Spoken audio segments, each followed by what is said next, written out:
도시는 제가 떠나왔던 마을과는 전혀 달랐습니다. 하늘을 향해 뻗어있는 고층 건물과 그 유리 외관이 아침 햇살을 반사하며 눈부신 빛을 발하고 있었습니다.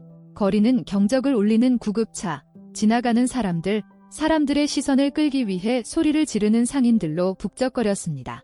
압도적이면서도 짜릿한 기분이 들었고 모든 것이 가능해 보이는 곳이었어요. 저는 작은 여행 가방을 꽉 움켜쥐고 새로운 시작, 더 나은 삶을 살 기회를 위해 이곳에 온 이유를 되새겼습니다. 콜드웰 부부의 우아한 교회 저택에 도착했을 때 저는 경외감을 느끼지 않을 수 없었습니다. 콜드웰 부부의 집은 가로수길의 다른 웅장한 집들 사이에서도 눈에 띄었고 하얀 기둥이 햇빛을 받아 반짝반짝 빛났습니다. 초인종을 누르자 설렘과 함께 긴장감으로 심장이 두근거렸습니다. 저를 좋아하지 않으면 어떡하지? 내가 부족하면 어떡하지? 문이 열리자 그녀가 거기 있었습니다. 소피아 콜드웰이었습니다. 그녀는 인터뷰 중 전화로 들었던 목소리만큼이나 따뜻하고 친절해 보였습니다. 그녀의 미소는 진심이었으며 눈빛은 감사함으로 가득했습니다. 아미나 씨 맞으시죠? 그녀가 저를 들여보내주겠다며 옆으로 물러서며 말했습니다. 어서 오세요. 만나서 정말 반가워요. 그녀의 말에 즉시 마음이 편안해졌습니다. 그 후 1시간 동안 그녀는 저에게 집을 둘러보면서 5살인 엠마와 3살밖에 안 된 노아라는 두 아이를 소개해 주었습니다. 거실에서 뛰어노는 아이들의 웃음소리가 공기를 가득 채우는 사랑스러운 모습이었어요. 소피아는 집 밖에서 여러 가지 일을 병행하면서 가정을 관리하는데 얼마나 많은 도움이 필요했는지 설명했습니다. 당신이 여기 있어서 얼마나 안심이 되는지 모르겠어요. 그녀는 제 팔에 부드럽게 손을 얹으며 고백했습니다. 의지할 사람이 없어서 정말 혼란스러웠어요. 그 순간부터 저는 이 가족을 위해 최선을 다하고 싶다는 생각이 들었습니다. 소피아는 저를 단순한 직원이 아니라 삶의 일부로 대했습니다. 그녀는 일과 모성애의 균형을 맞추느라 힘들었던 이야기를 털어놓으며 저를 감탄하게 만드는 이야기를 들려주었습니다. 그 보답으로 저는 엠마와 노아를 돌보는데 모든 에너지를 쏟아부으며 그들이 사랑과 양육을 받고 있다고 느낄 수 있도록 노력했습니다. 하지만 사이먼은 거리를 두었습니다. 야근이나 출장으로 집을 비우는 경우가 많았기 때문이죠. 집에 있을 때는 고개를 끄덕이고 좋은 아침이라고 짧게 인사하는 정중한 인사 외에는 저와 거의 대화를 나누지 않았습니다. 처음에는 대수롭지 않게 생각했습니다. 결국 그는 바빴고 저는 그저 보모일 뿐이었으니까요. 그런데 이상한 점을 발견하기 시작했습니다. 제가 보지 않는다고 생각했을 때 그의 시선이 저에게 머무는 방식이었죠. 거의 눈에 띄지 않을 정도로 미묘하게 일어났죠. 한 번은 엠마를 침대에 재우다가 고개를 들어 문간에 서서 조용히 지켜보고 있는 그를 발견했습니다. 그의 표정은 읽을 수 없었지만 그의 눈은 필요 이상으로 오래 저를 바라보다가 돌아섰어요. 또 한 번은 아침 식사 중에 포크가 입에 닿기 전에 멈춰서서 다시 쳐다보는 것을 발견했습니다. 그럴 때마다 불안한 마음이 들었지만 해롭지 않다고 스스로를 설득하려고 노력했습니다. 어쩌면 저는 제 자신의 불안감 때문에 무의미한 순간에 의미를 투사하며 상상을 하고 있었는지도 모릅니다. 그래도 뭔가 잘못되었다는 느낌을 떨칠 수 없었습니다. 마음속 깊은 곳에서 저는 사이먼이 저를 보모가 아닌 다른 존재로 보는 건 아닌지 궁금했습니다. 그 생각은 저를 불안하게 했습니다. 저는 이 가족을 충실히 섬기고 소피아가 저에게 준 신뢰를 지키기 위해 제가 여기 있는 이유를 끊임없이 되새겼습니다. 제 믿음은 제 행동의 방향을 제시하고 중심을 잡아주었습니다. 사이먼과 저 사이에 어떤 묘한 긴장감이 있더라도 저는 그것을 무시하기로 결심했습니다. 이것은 저의 새로운 시작이었고 저는 그 어떤 것도 그 누구도 그 시작을 방해하지 않기로 했습니다. 지금은 새로운 생활에 적응하는 데 집중했습니다. 아이들의 일과를 외우고 어떤 장난감이 아이들에게 즐거움을 주는지 알아보고 노아를 달래줄 수 있는 완벽한 자장가를 찾아냈어요. 콜드웰의 집은 서서히 낯설지 않고 안식처처럼 느껴지기 시작했습니다. 하지만 사이먼에 대한 의구심을 아무리 밀어내려고 해도 마음 한구석에 남아 조용히 속삭이고 있었습니다. 일상의 안개 속에서 하루하루가 흐릿해지기 시작했지만 무언가 달라지기 시작했습니다. 사이먼이 아침 식탁에 조금 더 오래 머무르고 제가 커피를 서빙하거나 설거지를 할 때 사이먼의 눈이 제 눈을 발견하는 등 미묘한 변화가 시작되었습니다. 처음에는 집에서 멀리 떨어진 이 거대한 도시에서 외로움에 시달리는 제 자신의 과도한 상상력이 불러일으킨 우연이라고 치부해버렸습니다. 하지만 칭찬이 이어졌습니다. 어느 날 아침 제가 아이들을 위해 스크램블드 에그를 접시에 담는 동안 그는 카운터에 기대어 당신은 요리에 정말 재능이 있군요라고 말했습니다. 그의 어조는 캐주얼하고 장난기 가득한 것이었지만 그 밑바닥에는 제 가슴을 뭉클하게 만드는 따뜻함이 있었습니다. 고맙습니다. 저는 그의 눈을 마주치지 않고 음식에 시선을 고정하며 딱딱하게 대답했습니다. 이런 칭찬은 드물지 않았고 소피아도 종종 제 일에 대해 칭찬을 해주곤 했습니다.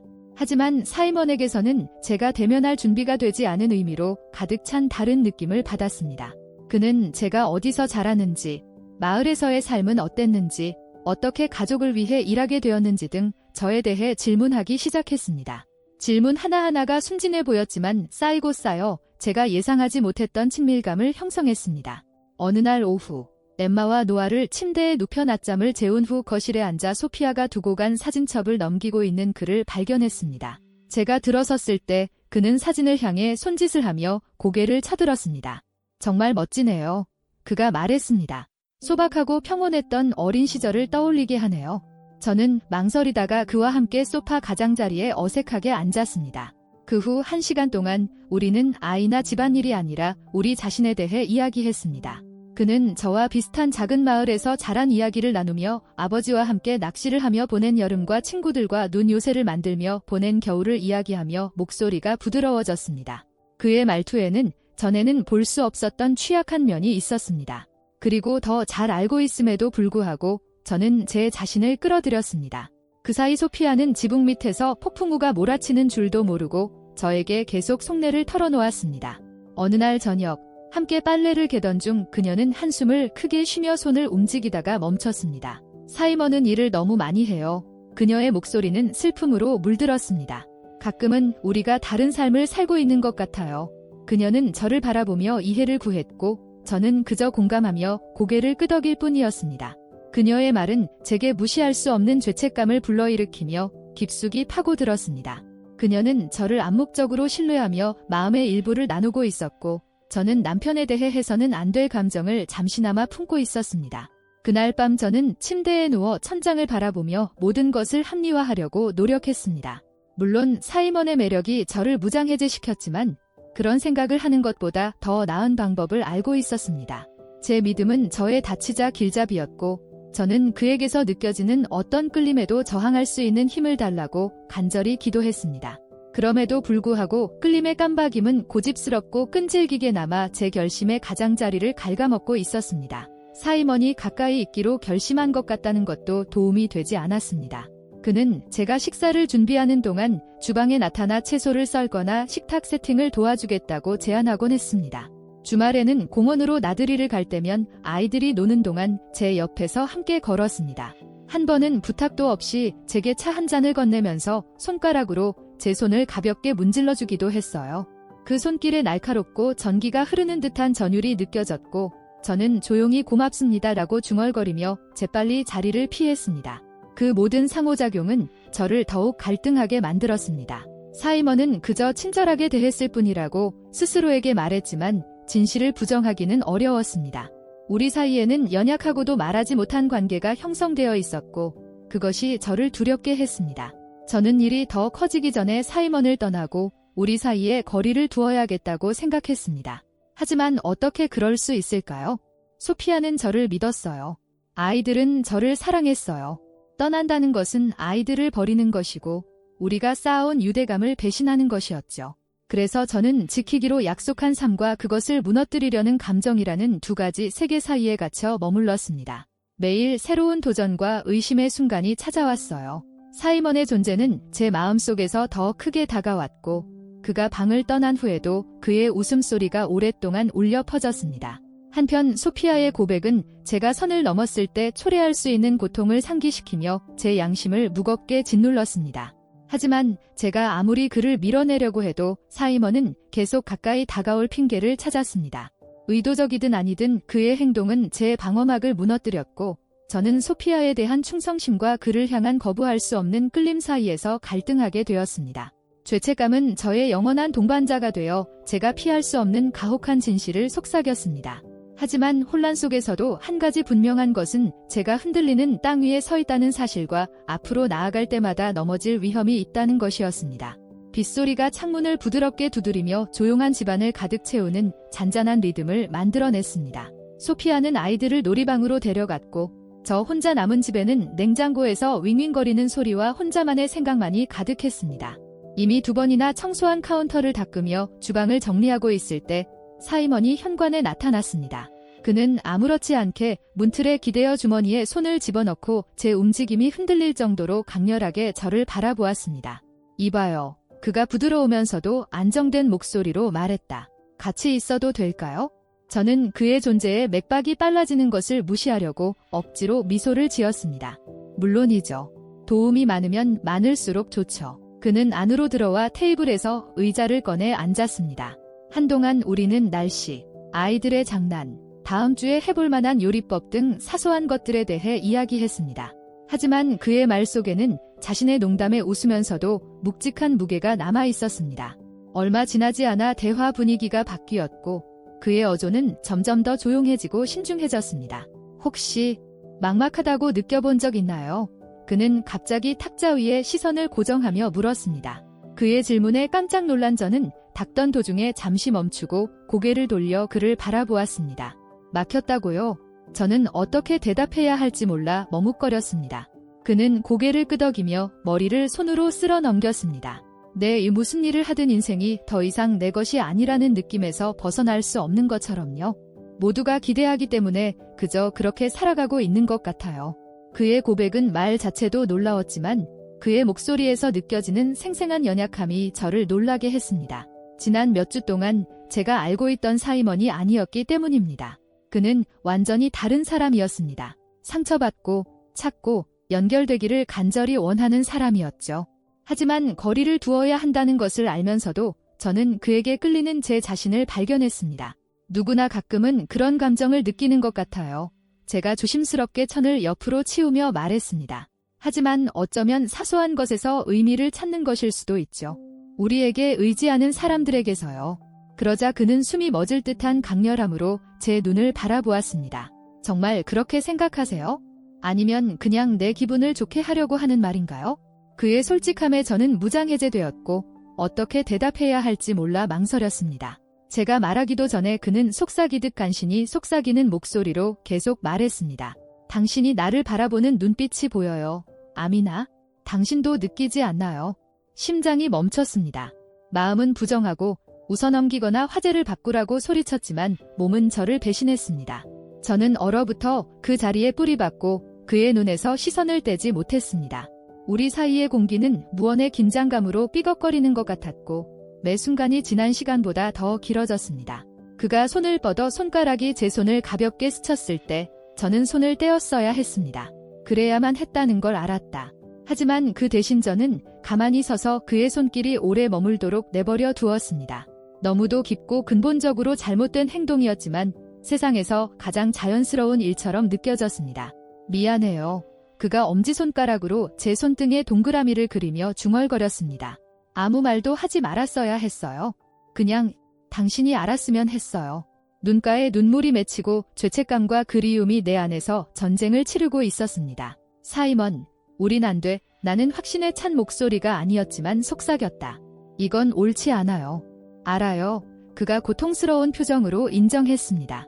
하지만 이런 기분이 들지 않는 척하는 것도 도움이 되지 않아요. 그의 말은 제가 억누르려고 애썼던 감정과 공명하며 제 내면 깊은 곳에 울림을 주었습니다.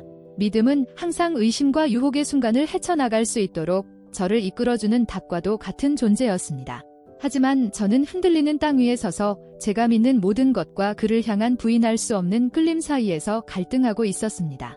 제가 대답하기도 전에 그는 서서 제 손을 놓았지만 대신 한 걸음 더 가까이 다가왔습니다.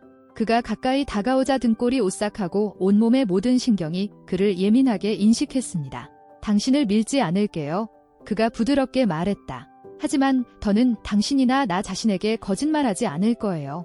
그렇게 말하며 그는 방을 나갔고 저는 가슴이 뛰고 손이 떨리는 채로 홀로 남겨졌습니다. 그 순간 찰나의 접촉과 속삭이는 고백이 제가 되돌릴 수 없는 일을 촉발하는 촉매제가 되었습니다. 금지된 무언가, 위험한 무언가. 하지만 죄책감이 저를 갉아먹는 순간에도 후회할 수는 없었습니다. 아직은 아니었다.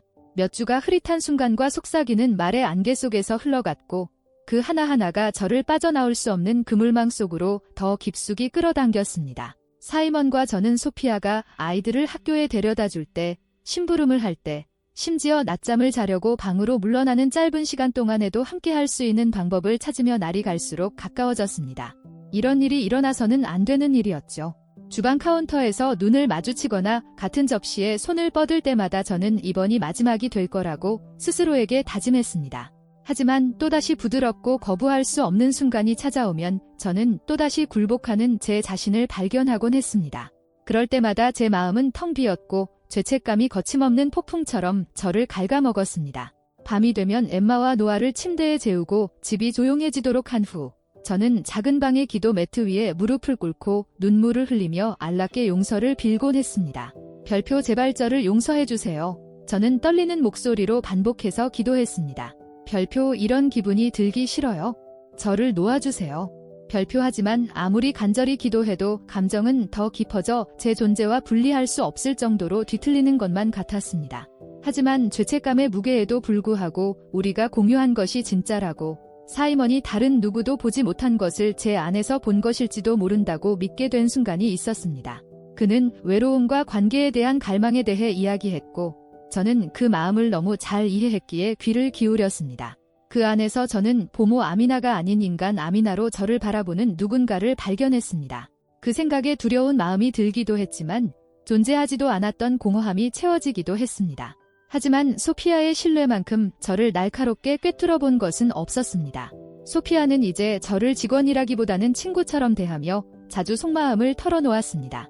어느 날 오후 함께 앉아 빨래를 개던 그녀는 제 가슴이 아플 정도로 진지한 표정으로 저를 바라보았습니다. 난 널 믿어. 아미나, 그녀는 셔츠를 한쪽에 놓기 전에 손으로 다듬으며 부드럽게 말했습니다. 넌 내게 정말 좋은 친구가 되었어? 그녀의 말이 제 가슴을 칼로 찌르는 것 같았습니다. 친구. 그녀는 저를 친구라고 생각했습니다.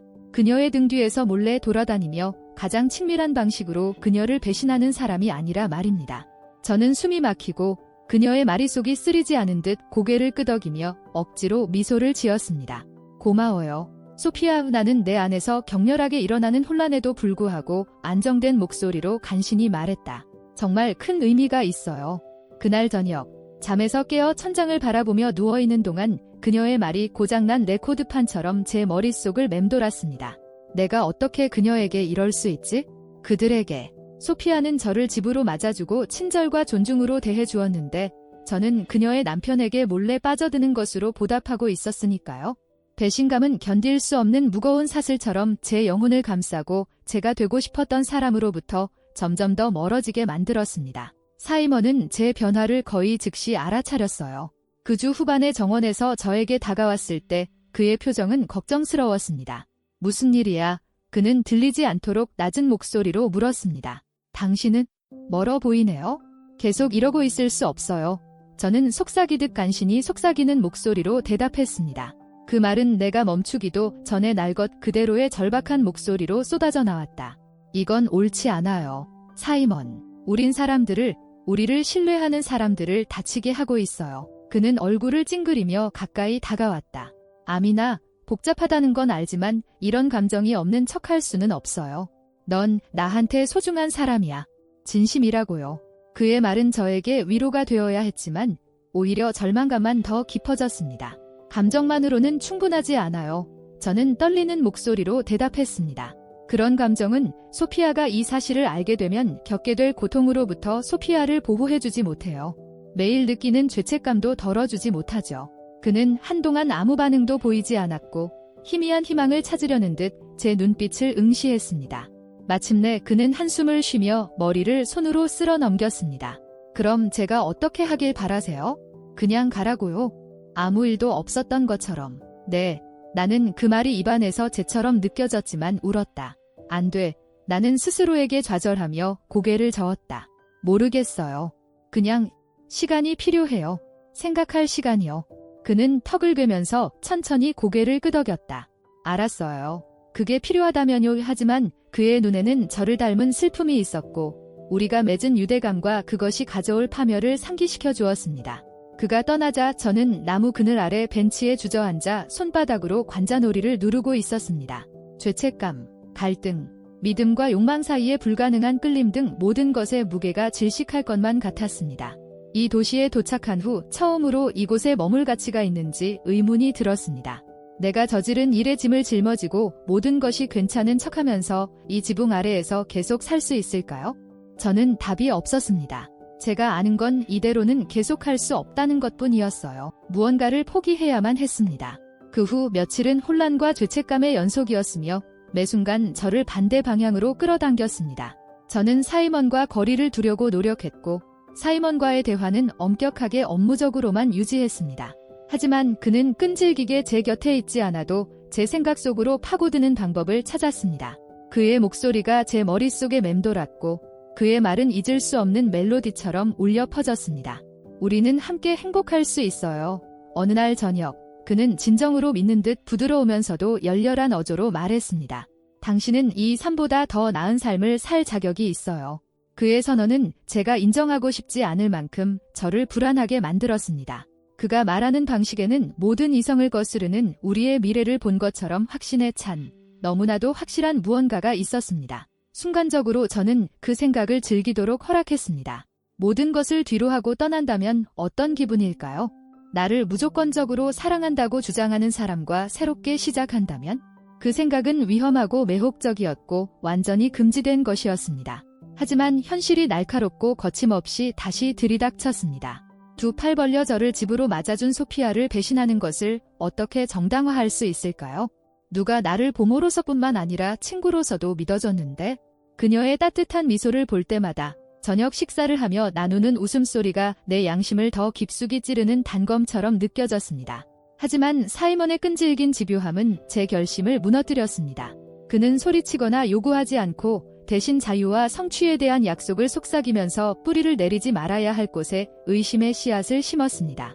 어느 날 오후, 아이들이 소피아의 감시 아래 밖에서 놀고 있는 동안 저는 부엌에 혼자 있었습니다. 설거지를 하는 제 손은 떨렸고 물은 제 피부에 닿을 정도로 차가웠습니다. 그때 사이먼이 다시 나타났고 마치 그 공간이 자신의 소유인 것처럼 아무렇지 않게 문에 기대어 있었습니다. 아미나, 그가 다른 사람이 들을 수 없을 정도로 낮은 목소리로 우리 사이를 계속 모르는 척하면 안 돼요라고 말했습니다. 그의 시선은 흔들림 없이 강렬하게 저를 응시했습니다. 당신도 그 생각하는 거 알아. 우리에 대해요. 저는 숨이 막혀서 이미 깨끗해진 접시를 더 세게 문지르며 돌아섰습니다. 우리라는 건 없어요. 사이먼 굳게 말하려 했지만 목소리가 떨리면서 제가 대답했습니다. 이게 뭐든 간에 그만둬야 해요. 그는 내게 달라붙는 희미한 향수 냄새를 맡을 수 있을 정도로 가까이 다가왔다. 왜요? 그는 거의 부드러운 어조로 물었다. 진실을 마주하는 것보다 자신의 감정을 부정하는 것이 더 쉽기 때문인가요? 당신은 여기서 불행해. 아미나, 내 눈빛에 다 보여. 이건 당신이 꿈꾸던 삶이 아니잖아요. 그의 말은 제 마음속 깊은 곳에서 울림을 주었고 의무와 믿음 아래 묻어두었던 의심을 일깨워 주었습니다. 그의 말이 맞을까요? 내가 마땅히 누려야 할 것보다 못한 것에 안주하고 있지는 않은가? 복잡한 질문들이 제 마음속에서 소용돌이치며 저를 조롱했습니다. 내가 대답하기도 전에 그가 손을 뻗어 내 손가락을 가볍게 스쳤습니다. 나는 움찔하며 화상을 입은 듯 손을 떼어냈다. 제발, 나는 거의 들리지 않는 목소리로 속삭였다. 지금보다 더 힘들게 만들지 마세요. 사이먼은 한숨을 쉬며 뒤로 물러섰지만 완전히 물러서지는 않았습니다. 아미나, 상처 주려는 게 아니야. 그저 당신이 자신에게 솔직해지기를 바랄 뿐이에요. 그가 방을 나간 후에도 그의 말은 제 결심의 가장자리를 갉아먹으며 오랫동안 제 곁에 머물렀습니다. 그날 밤, 더 이상 생각의 무게를 견딜 수 없어 저는 전화를 들고 레이라의 번호로 전화를 걸었습니다. 두 번째 벨이 울리자 그녀는 따뜻하고 친숙한 목소리로 대답했습니다. 아미나, 무슨 일 있어요? 저는 눈가에 눈물이 맺힌 채 망설였습니다. 아니요, 목소리가 갈라지면서 마침내 인정했습니다. 괜찮지 않아요. 그 후 1시간 동안 나는 그녀에게 내 마음을 쏟아부으며 훔쳐본 시선, 늦은 밤의 대화, 사방에서 나를 따라다니는 듯한 견딜 수 없는 긴장감 등 모든 세부 사항을 이야기했습니다. 제가 말을 마치고 나자 전화기 반대편에서 긴 침묵이 흘렀습니다. 그러자 레이라가 단호하고 굳은 어조로 말했습니다. 아미나, 당신은 지금 불장난을 하고 있어요. 그녀의 말이 제 마음속의 혼란을 칼날처럼 잘라버렸습니다. 이건 단순히 당신의 행복이 아니라 당신의 영혼에 관한 문제예요. 당신이 무엇을 위험에 빠뜨리고 있는지 생각해보세요. 당신의 믿음, 성실성, 당신이 그렇게 열심히 쌓아온 모든 것이요. 그녀의 경고는 제게 따끔한 일침을 가했고 제가 처한 상황의 심각성을 직시하도록 강요했습니다. 물론 그녀의 말이 맞았습니다. 이것은 단순히 일시적인 매력이나 무해한 호감이 아니었습니다. 그것은 제가 소중히 여기는 모든 것을 무너뜨릴 수 있는 도덕적 딜레마였습니다. 하지만 그가 맞다면요. 저는 절망적으로 들리는 제 모습이 싫어서 약하게 반박했습니다. 제가 마땅히 누려야 할 것보다 못한 것에 만족하고 있다면요. 레이라의 대답은 즉각적이고 단호했습니다. 그럼 인생을 바꿀 수 있는 다른 방법을 찾아보세요. 그 과정에서 다른 사람의 인생을 파괴하지 않는 방법을요. 거짓말과 배신에 기반한 행복은 전혀 행복이 아닙니다. 그것은 독이죠. 그녀의 말이 무겁고도 부인할 수 없이 제 가슴에 울려 퍼졌습니다. 쉬운 해결책이 있다고 믿고 싶었지만 레이라는 인생에 그런 사치는 거의 없다는 사실을 일깨워 주었습니다. 앞으로의 길에는 희생과 용기, 그리고 옳은 일을 하겠다는 확고한 의지가 필요하며 그것이 엄청나게 힘들게 느껴질 때에도 흔들리지 않아야 합니다. 통화가 끝나고 저는 조용히 앉아 벽을 바라보며 그녀의 조언이 가라앉는 것을 지켜보았습니다. 제가 가고 있는 길은 파멸로만 이어졌고 그 길을 계속 내려가면 제가 감당할 수 있는 것보다 훨씬 더 큰 대가를 치르게 될 것입니다. 몇 주 만에 처음으로 의심과 욕망의 안개를 뚫고 명료함이 스쳐 지나갔습니다. 제가 해야 할 일이 무엇인지 알았습니다. 정원은 조용했고 무언의 말이 무겁게 느껴지는 고요함이 감돌았습니다. 공기에는 피어나는 제스민의 희미한 향기가 가득했고 나뭇잎의 부드러운 바스락거림이 내 안에서 일어나는 폭풍의 약한 배경을 제공했습니다. 며칠, 어쩌면 몇 주 동안 이 순간이 두려웠지만 더는 기다릴 수 없다는 것을 알았습니다. 사이먼과 저 사이에 훔쳐보는 시선, 속삭이는 말 한마디가 제 안에 죄책감의 틈을 더 깊게 만들 뿐이었습니다. 이제 끝내야 했습니다. 사이먼은 장미 덤불 옆에 서서 주머니에 손을 집어넣고 땅을 응시하고 있었습니다. 내가 다가갔을 때 그는 표정을 읽을 수 없는 표정으로 고개를 들었다. 잠시 동안 우리 둘 다 말을 하지 않았습니다. 해야 할 말의 무게가 돌덩이처럼 가슴을 짓누르며 숨을 쉬기 힘들게 만들었습니다. 그만둬야 해요. 굳게 말하려고 애썼지만 목소리가 떨리면서 마침내 제가 말했습니다. 이건 잘못됐어요. 사이먼, 소피아에게도 나 자신에게도 이런 짓을 계속할 수 없어요. 그는 얼어붙은 채 제 시선을 고정했습니다. 그의 눈에서 상처, 불신, 어쩌면 분노 같은 무언가가 깜박였지만 곧바로 사라졌습니다. 그가 말할 때 그의 어조는 날카로웠고 정적을 칼로 자르듯 잘랐습니다. 정말 이러실 거예요.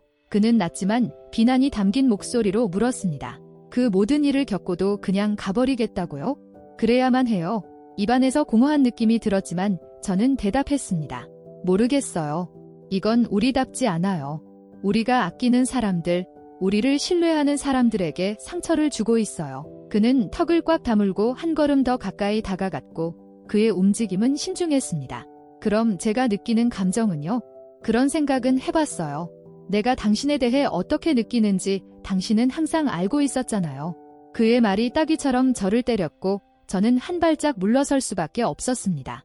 가슴이 두근거렸고 그토록 필사적으로 묻어두려고 애썼던 진실이 심장 박동마다 울려 퍼졌습니다. 그래, 알고 있었다. 그가 나를 바라보는 눈빛과 그의 손길이 너무 오래 머물렀을 때부터 알고 있었습니다. 하지만 그가 큰 소리로 말하는 것을 듣고 난이 더 이상 부정할 수 없었습니다. 당신도 원하지 않는 것처럼 행동하지 마세요. 그는 이제 좌절감에 찬 목소리로 말을 이어갔습니다. 거기 앉아서 그걸 느끼지 못했다고, 지금도 느끼지 못한다고 말할 수는 없어요. 저는 주먹을 꽉 쥐고 평정심을 유지하려고 애썼습니다. 그의 비난은 적어도 부분적으로는 사실이었기 때문에 가슴이 아팠습니다. 저는 그걸 더 냈었거든요. 세상이 사라지고 우리 둘만 남는 것 같았던 그 찰나의 순간, 저는 우리가 옳고 그름의 경계 밖에서 존재할 수 있다고 믿었습니다. 하지만 현실은 그렇게 관대하지 않았습니다. 네, 저는 속삭이는 것만 겨우 넘긴 목소리로 인정했습니다. 원하긴 했지만 이런 식은 아니었어요.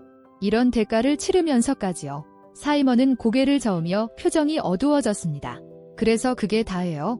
그만한 가치가 있는 것과 없는 것을 당신이 결정한다고요? 내 감정을 이렇게 가지고 놀 수 있는 권리가 있나요? 너랑 장난하는 거 아니야. 저는 분노가 끓어오르면서 맞받아쳤습니다. 이게 나한테 쉬운 일이라고 생각해요.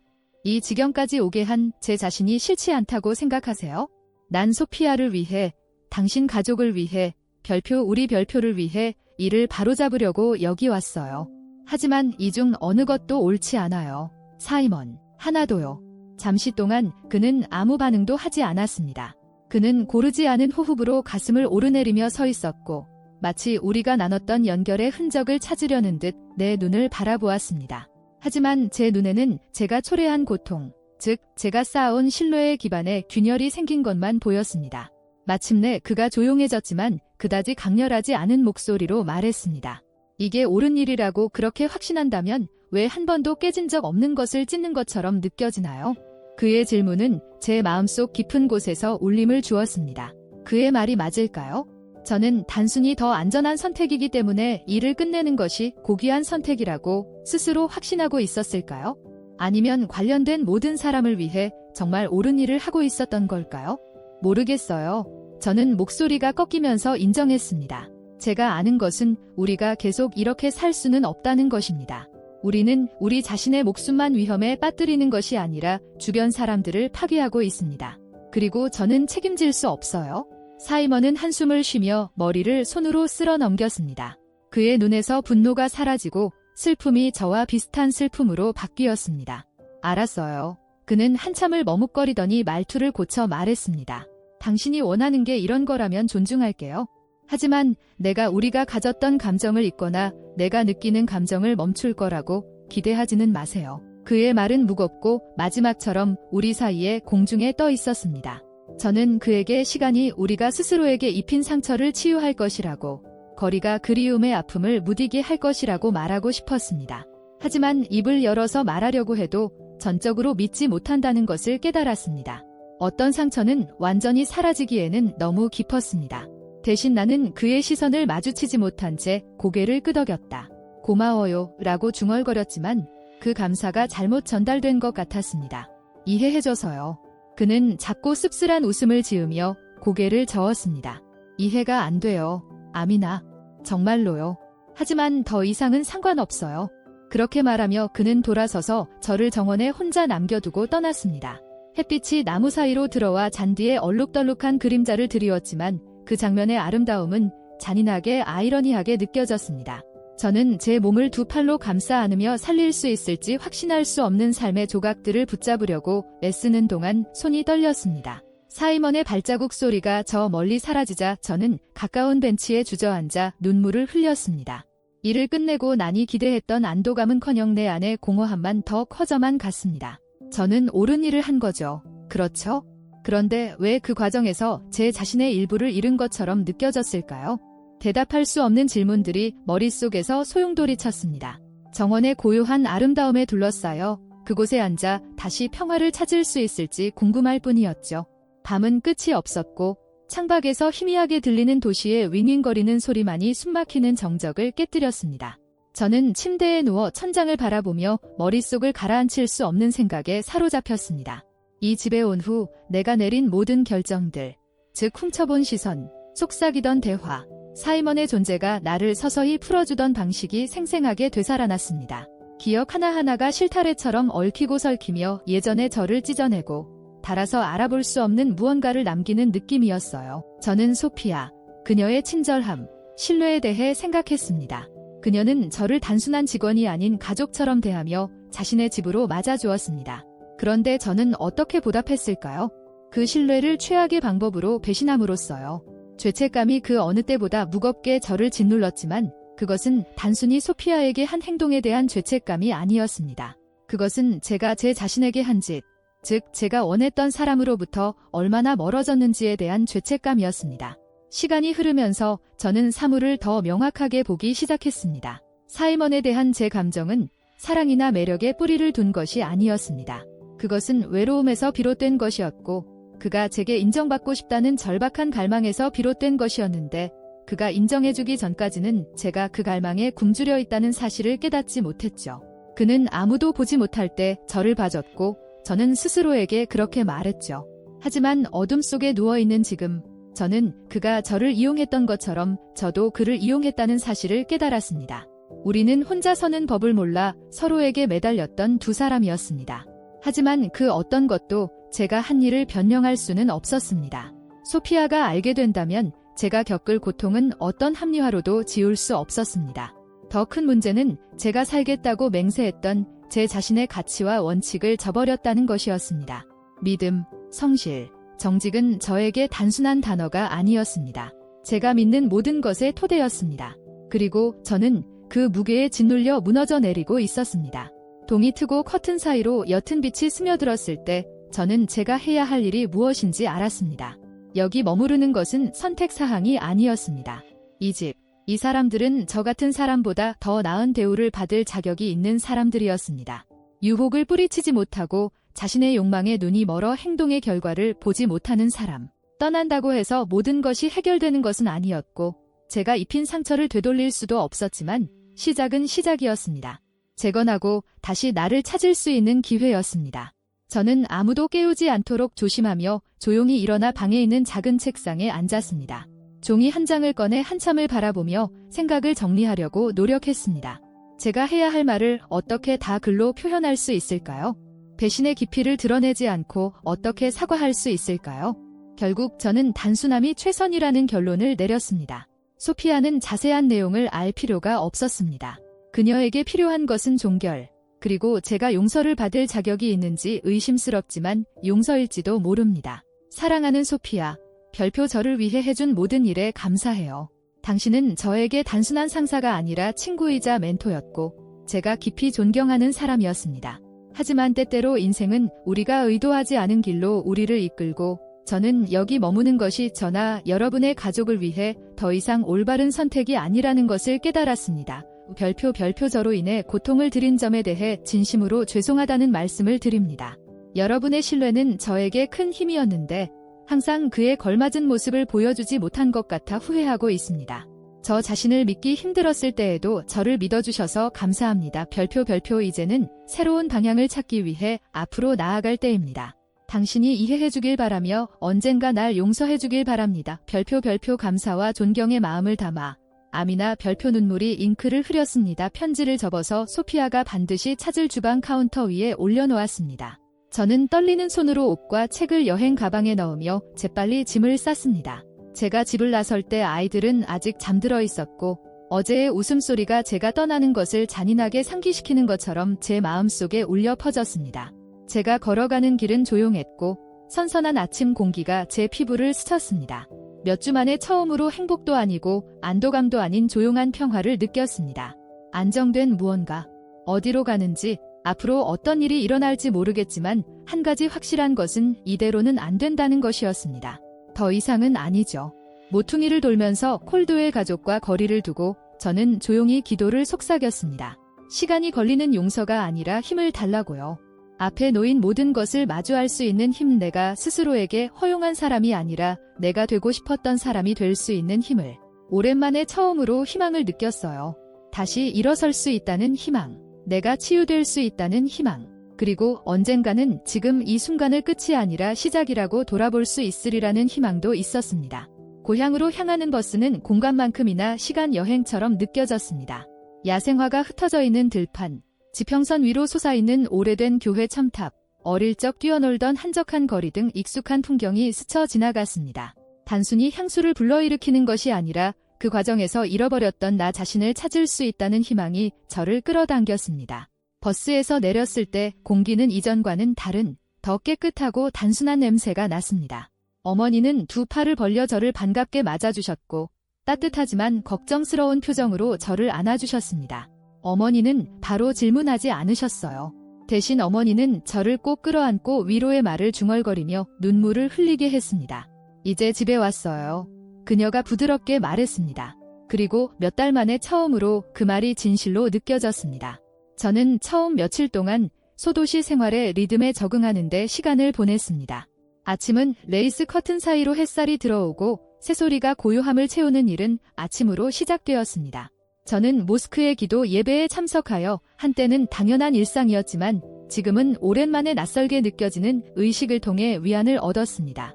기도 매트 위에 무릎을 꿇고 하나님께 제 마음을 쏟아부으며 용서와 인도를 구했습니다. 속삭이는 간구는 제가 얼마나 멀리 떨어져 있었는지 인정하는 것이었고 더 잘하겠다는 약속이었습니다. 사회봉사는 저의 다이 되었습니다. 처음에는 내 안의 폭풍으로부터 주의를 돌리기 위한 방법이었습니다. 하지만 몇 주가 지나고 몇 달이 지나면서 더 의미 있는 일로 발전했습니다. 다른 사람을 돕는 일은 저에게 목적을 부여했고 죄책감이 저를 짓눌렀을 때 저를 일으켜 세웠습니다.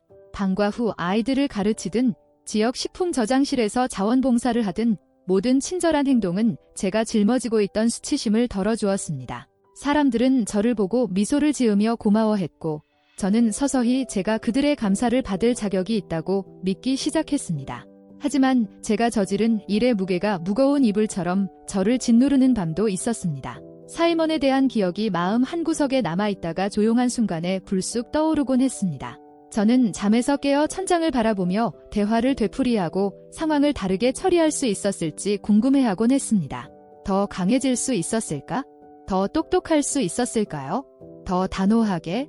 이런 생각들이 저를 괴롭혔지만 동시에 제가 떠난 이유, 즉 소피아와 그녀의 가족뿐 아니라 제 자신의 영혼을 보호하기 위해 떠난 이유를 떠올리게 했습니다.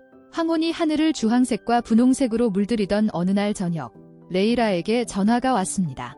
그녀의 목소리는 제가 대화가 필요하다는 것을 알았을 때 항상 그랬던 것처럼 부드러우면서도 날카롭게 들렸습니다.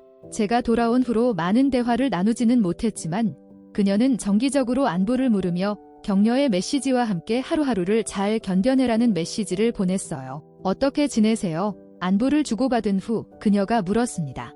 전 괜찮아요. 저는 망설이다가 예전보다 나아졌어요. 라고 덧붙여 대답했습니다. 수화기 반대편에서 잠시 침묵이 흘렀습니다. 그러자 레이라가 무슨 일인지 말해줘요. 아미나? 솔직하게요. 그녀의 직설적인 태도에 당황했지만 저는 감사했습니다. 저는 심호흡을 하며 아직도 가끔 그 사람에 대해 생각해요. 일어난 모든 일에 대해요. 마치 그림자가 저를 따라다니며 제가 놓칠 뻔한 일을 상기시켜주는 것 같아요. 그런 생각이 떠오를 때 스스로에게 뭐라고 말하나요? 라일라가 물었습니다. 내가 포기하기로 결정했다고요. 저는 인정했습니다. 그 순간 아무리 약해졌다고 느껴져도 그것이 저와 다른 사람들을 파괴하기 전에 떠날 수 있는 힘을 찾았다고요. 레이엘라는 한숨을 쉬었고 저는 그녀가 신중하게 고개를 끄덕이는 모습을 상상할 수 있었습니다. 정말 대단해요. 아미나, 당신은 자신의 약점을 정면으로 마주하고 올바른 결정을 내렸어요. 누구나 그런 용기를 낼 수 있는 건 아니잖아요. 하지만 애초에 그런 자리에 있지 말았어야 했어요. 저는 좌절감이 목소리에 스며들면서 반박했습니다. 저는 유혹을 이겨낼 수 있을 만큼 강하다고 생각했어요. 그런 감정에 휩쓸리지 않고 그 감정을 헤쳐나갈 수 있다고 생각했죠. 하지만 그럴 수 없었어요. 어쩌면 괜찮을지도 몰라요. 레이엘라가 부드럽게 말했습니다. 어쩌면 강하다는 것은 넘어지지 않는 것이 아니라 넘어졌을 때 다시 일어서는 방법을 아는 것일지도 몰라요. 아미나, 넌 넘어졌지만 지금 내 모습을 봐의 내가 얼마나 멀리 왔는지 봐. 그녀의 말은 제 마음속 깊은 곳에 울림을 주었습니다. 오랫동안 저는 실패에 대해, 의심과 욕망에 굴복한 것에 대해 스스로를 벌하고 있었거든요. 하지만 구원은 과거를 지우는 것이 아니라 과거로부터 배우고 은혜롭게 앞으로 나아가는 것일지도 모릅니다. 이야기를 나누면서 또 한 가지 깨달은 것은 혼자가 아니라는 것이었습니다. 레이라의 변함없는 지지, 어머니의 조용한 이해, 그리고 커뮤니티의 낯선 사람들의 친절까지 이 모든 것이 제가 너무 멀리 떨어지지 않도록 안전망을 엮어주는 실타래와도 같았습니다. 저는 무의식적으로 그들에게 기대고 있었고 그들은 저를 안정적으로 잡아주었습니다. 통화가 끝날 무렵 저는 제가 짊어지고 있는지도 몰랐던 짐을 내려놓은 것처럼 마음이 가벼워졌습니다. 경험의 상처는 항상 남아서 내가 어디를 지나왔는지 표시하는 지도의 선처럼 제 기억 속에 새겨져 있었습니다. 하지만 그 상처는 더 이상 저를 정의하지 않았습니다. 실패가 아니라 회복 탄력성을 일깨워 주었죠. 그 후 몇 주 동안 저는 제 삶을 하나씩 재건해 나갔습니다. 오랜 친구들과 다시 만나고 도서관에서 북클럽에 가입하고 모스크에서 주일학교를 가르치기 시작했습니다. 새로운 관계를 맺을 때마다 지난 몇 년 동안 느끼지 못했던 소속감이 생겼습니다. 서서히 후회의 아픔이 사라지고 조용한 평화가 찾아오기 시작했습니다. 어느 청명한 가을 아침, 어린 시절 살던 집 근처 공원을 걷다가 우뚝 솟은 떡갈나무 아래에서 잠시 멈췄습니다. 햇빛을 받아 금빛으로 반짝이는 떡갈나무 잎사귀에 잠시 마음이 완전히 편안해졌습니다. 저는 제가 배운 교훈, 즉 세상이 저를 다른 방향으로 끌고 가려고 할 때에도 제 자신에게 충실하는 것이 중요하다는 것을 생각했습니다. 유혹은 언제나 존재하지만 유혹을 이겨낼 수 있는 힘 또한 존재한다는 것을 깨달았습니다. 저는 그곳에 서서 바람에 흩날리는 나뭇잎을 바라보며 조용히 감사의 기도를 속삭였습니다. 제게 겸손을 가르쳐준 실수들에 대해, 제 치유를 도와준 사람들을 위해, 그리고 저를 집으로 인도해준 믿음에 대해서도요. 앞으로의 여정이 항상 쉽지는 않겠지만 저는 그 길을 마주할 준비가 되어 있다는 것을 알았습니다.